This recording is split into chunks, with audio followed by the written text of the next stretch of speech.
So Kellyanne and Lynn, can you introduce us to Willow and Brody? Give us kind of like a little bit of rundown of them. Yeah. Lynn, why don't you start out with Brody, our swoon-worthy hero? Oh, he's so swoon-worthy. Oh, he is the star hockey player on his team, right? And it's kind of like his family. And then all of a sudden, here comes this girl, not so sure what to think of. And she blocks one of his shots. Hello, where'd this girl come from? A figure skater that he lovingly calls toe pick, which you might remember that from an 80s movie that I forgot, I'm blanking on the title now. The Cutting Edge. Yes. She goes, toe pick, like 4 or 5 times. So anyway, it was a nice nod, but he's a little not so sure about her.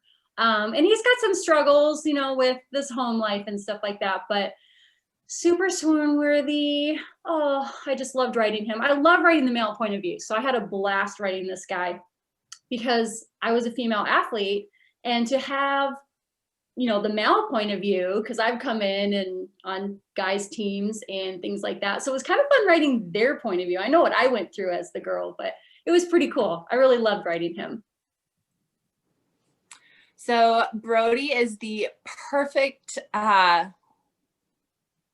match, but also perhaps an imperfect match for Willow Covington, all at the same time.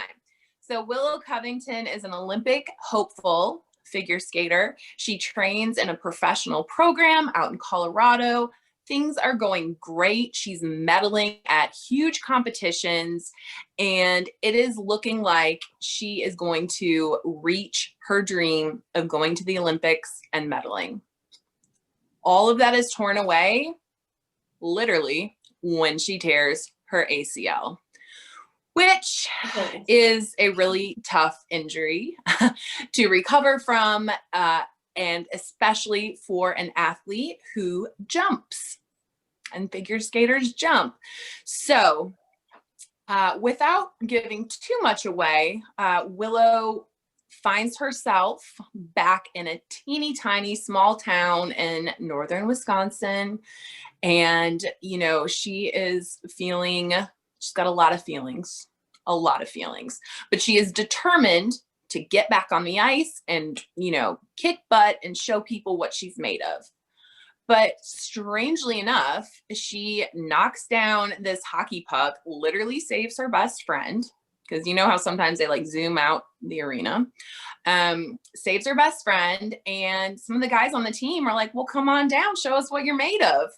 And Willow, story-wise, when she was about, you know, 5, 6, 7, 8-ish, before she left for, you know, a professional skating training, used to play street hockey with the guys. And so she even remembers some of them. Of course, everybody looks significantly different. It's been about 10 years, but she gets on the ice and she really starts to enjoy playing hockey. So she's got a lot of tough decisions to make, a really rough road of recovery ahead of her. And she's someone who is vulnerable, but determined. She doesn't give up, but she has moments where she feels failure. And I feel like that's something that all of us can relate to. You know, we all have our moments of like glory and joy and like, I did it. But it literally can be followed up by, you know, a kick in the pants, and all of a sudden you feel like you're back at square one. So Willow, I feel like, is a little bit of all of us, especially coming off of 2020, where we all got kicked in the pants. So I really enjoyed writing her, and especially the banter that she and Brody have. So her, you know, nickname is Toe Pick, and she calls Brody lovingly Puckhead. So, now, I love that. Lynn, you wrote, so you were the voice of Brody, and Kellyanne, you were the voice of Willow. So it's funny when you guys were just talking, the relationship between the two of you seems to be, to me, what's in the book, which is so totally spectacular. So how did you decide who was going to write who? Well, my first 3 published books, the first trilogy, they were all first person point of view, male point of view. I used to take classes on how to write the male point of view, studied that obviously for the trilogy. And I really love writing the male point of view. Sometimes they come across as, not really thinking much, or, because they don't speak as much as we do. Oh, but they're thinkers. Okay. They may only verbalize 8,000 words a day versus our 20,000 a day. But there's a lot going on in there. And I just loved that aspect of it. So it fit. Lynn is really good at the boy point of view. And what's interesting is, so obviously when we write our chapters, we alternate point of views in the chapters. So if it's a Willow chapter and it's from her point of view, she'll still have dialogue with Brody.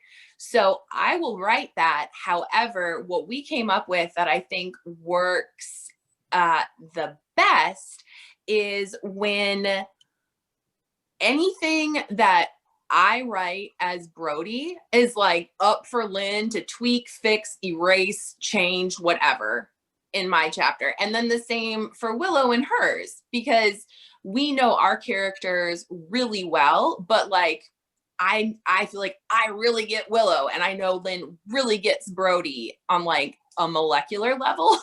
So we are like really luckily in the same kind of mindset that it's like, hey, any kind of dialogue that pops up, if you don't think this sounds right, like change it, edit it, fix it, whatever, because we want this book to sound as authentic as possible as one author while it's coming from 2.